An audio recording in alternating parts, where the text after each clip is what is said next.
In an effort to promote communications with fidelity and understanding of St. Johns County Schools' new Teacher Performance Appraisal System, Empowering Excellence in Educators, or EEE, this video was produced for the purpose of providing further background, information, and explanations of processes that are currently in place.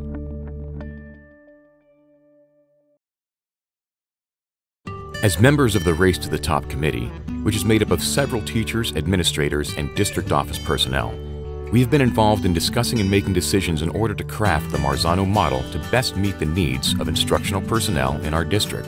Why? Because the purpose of this model is to improve instruction, which in turn will lead to increased student achievement. We have been recently reflecting on all the new things added to our instructional tool belt: learning goals, scales and rubrics, data notebooks for written assignments, new lesson plan formats, and finding new ways to track student progress. You may be asking yourself, how will this impact student learning? And why do students need to know this? How can I prove that what I am teaching is impacting their learning? We are completely aware that our fellow teachers have been overwhelmed by all the changes and new expectations propelled by EEE. We feel this as well. This model should not compromise our creativity or enthusiasm for our subject. Teachers should feel confident in taking ownership alongside school leaders to come up with the solutions to these challenges as a team.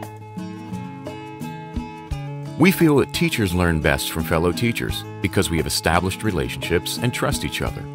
Through collaboration and collegiality, we can learn more about ourselves, each other, and collectively improve.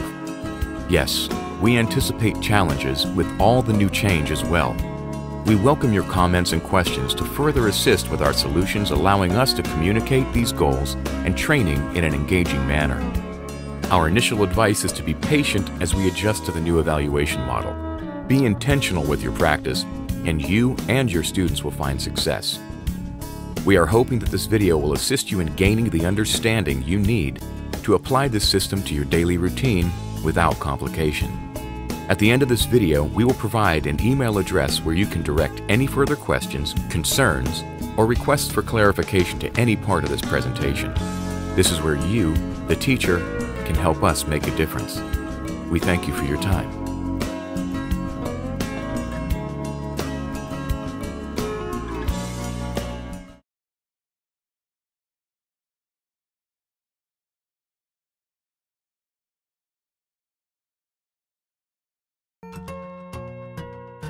The teacher performance evaluations are conducted throughout the year in the form of formal or informal observations. We feel these reviews and provisions of prompt feedback will surely accelerate your ability to be more effective throughout your teaching career. Formal observations are those being scheduled and/or announced to include pre- and post-conferences with an in-classroom duration of 1 full teaching period. Formal observations will be completed by January and March. Informal observations will be either announced or unannounced and have a classroom duration of a 15-minute minimum. Informal observations will be completed by October, December, and February. Note that only data collected in either formal or informal observations will be reflected in your summative evaluation scoring. These observations are based around 2 types of teacher categories. Category 1 teachers. Any teacher who has had 0 to 3 years of total experience will be included in this category, as well as anyone new to our district this year regardless of experience. This includes teachers who broke service with the St. Johns County School District and have returned this year. Category 2 teachers. Any teacher who has had at least 3 years of experience and is not new to the St. Johns County School District this year will be included in this category. Category 1 teachers will participate in a minimum of 3 informal observations, 2 formal observations, and a minimum of 8 walkthroughs per school year. Category 2 teachers will participate in a minimum of 2 informal observations and 1 formal observation, as well as a minimum of 8 walkthroughs per school year. Data and performance feedback are collected with each observation and made available to the teacher by the evaluator.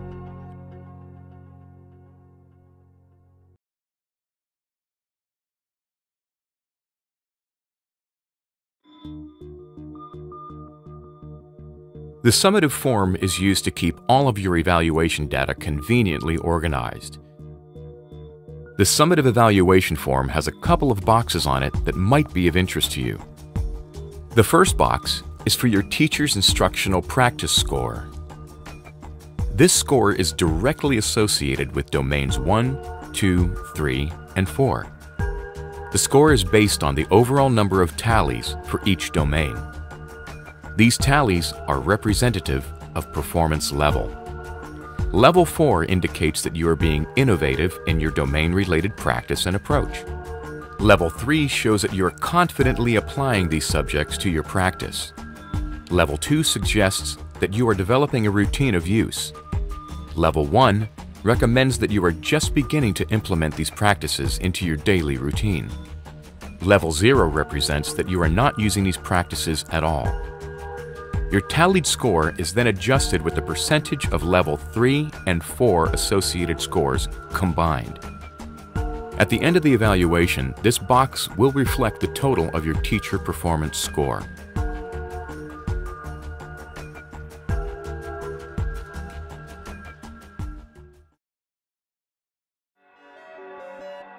All of the data, feedback, and summative information can be viewed throughout the evaluation process on the iObservation website once you have registered. To log on, you will need your e-number and the rest of your district-issued email address.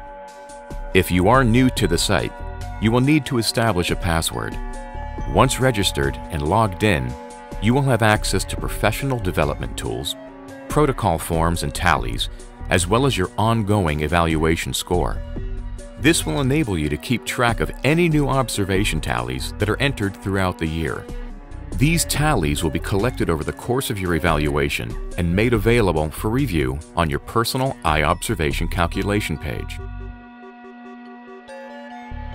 The box at the top left will always remain empty, or NA, as we have chosen to include our own district-issued VAM, or Value Added Measure score. This score will be found on your summative form and adjusted into your final teacher performance score. The box on the far right will reflect your final evaluation score. This will remain NA throughout most of the year, until all of your evaluation scores have been calculated and finalized. The box in the middle is your instructional practice score. This indicates your current standing at any time during the evaluation process. As each observation is completed and entered into the system, your score will update automatically. If the box has the word Adjusted at the top, this means a bonus has been calculated into the score. This page can be viewed as a snapshot into the teacher's personal evaluation process. These 4 boxes represent the 4 domains for which the tallies are collected. For example, a closer view of Domain 1 reveals 2 Level 4 tallies and 7 Level 3 tallies, resulting in 9 total tallies for Domain 1. Notice to the right of these numbers there are representing percentages. This column will always add up to 100%. In this example, 22.22% of the tallies are at Level 4, and 77.78% of the tallies are at Level 3. Let's talk for a minute about the instructional practice score, or more important, how the bonus is adjusted into your final practice score. In this example, the overall status score is on the far left. The bonus score is in the middle, and to the right we see the 2 scores added together to represent the overall final status score. The bonus rule is as follows. If the total percentage of Level 3 and 4 tallies is equal to or greater than 50%, you will receive 1/4 of the percentage as a bonus. So 50% of your tallies must be at a Level 3 or 4 in order for you to be eligible to receive a bonus. Here is an example of a final 4-domain tally calculation score from the iObservation instructional practice form. Notice, 14% of the overall teacher's tallies were at a Level 4 and 78% were at a Level 3. The system then adds up the total percentage of Level 3 and 4 tallies. Based on this example, the teacher has 92% of all tallies at either Level 3 or 4. This percentage gets multiplied by 0.25, giving us an end result of 0.23. This is then added to the overall status score, resulting in the teacher's overall final status score, which is your instructional practice score.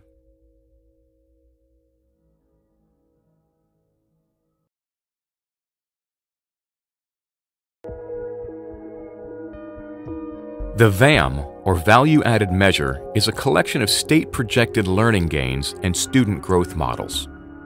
Let's define the roles of both. Learning gains are a set number of developmental scale score points set by the state. Level 1 and 2 students are expected to attain these points each year to show personal growth. Level 3, 4, and 5 students are expected to at least maintain this level from one year to the next, thus supporting consistent growth. Student learning gains represent 50% of your school's grade focused on the areas of reading and math. Student growth model is based on all students increasing their state-projected developmental scores from one year to the next. This result plays directly into the teacher's personal evaluation score.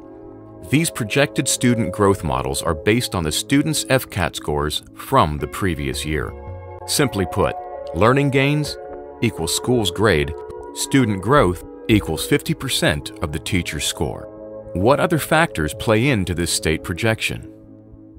It relies on calculating an expected growth value for each student based on various factors: age, class size, number of relative courses, ESE, ELL, and gifted status.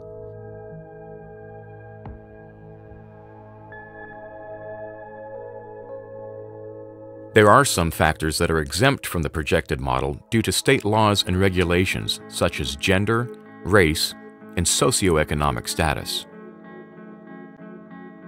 The VAM score also allows us to keep focus on whether or not each student has met, exceeded, or fallen short of their projected growth. Calculating these projected growth scores is not the responsibility of the district. They are issued to us directly by the state in the summer.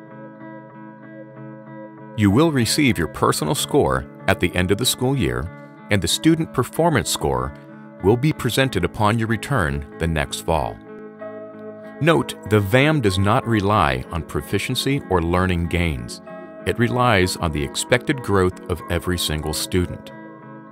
Here is an example of the student growth model. Student A exceeds his projected growth by 30 points, whereas student B falls short of their projection by 10 points. Within these examples, it's important to re-emphasize the biggest factors that determine these state-issued projections, being last year's FCAT test scores and student attendance. This score is then placed in the second box of the summative score form. The last box is reserved for the final summative score. This is calculated by adding the top two boxes and dividing the total by 2. This means your observable strategy score is worth 50%, and the VAM score, issued by the DOE, is 50% of your final summative score completing your evaluation. You will notice a scale at the bottom of the form that rates your teaching practice as highly effective, developing if you are in the first 2 years, needs improvement if you are in 3+ years, or unsatisfactory. With this scale, your principal can effectively associate the amount of bonus percentage based on your ability to be either highly effective or effective in your teaching practice. There are 2 sections requiring signatures on the summative form. The first section will be utilized by the teacher and the evaluating administrator, concluding your summative evaluation conference. The last signature section at the bottom of the form will be signed upon your return to school during pre-planning. At this time, your principal will issue the VAM score provided by the DOE and calculate your final score. Once this score is finalized and approved, this section will require the dated signatures of both teacher and the evaluating administrator in the spaces provided.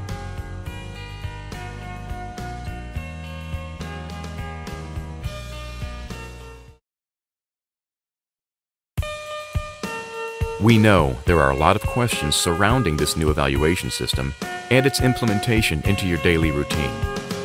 Below you will find links to the most commonly asked questions and noted concerns. We are doing our best to provide the right answers and the best solutions. You will also find an email address that you can use to personally request attention to issues, voice your opinions, and interact with the ongoing development process. Know that we encourage you to be a part of this process and look forward to hearing from you. Again, thank you for your time and attention. We hope you have found some much-needed insight to the EEE system. Feel free to return and refer to these sections as questions arise. It is our focus to provide you with a greater sense of understanding and confidence in this process.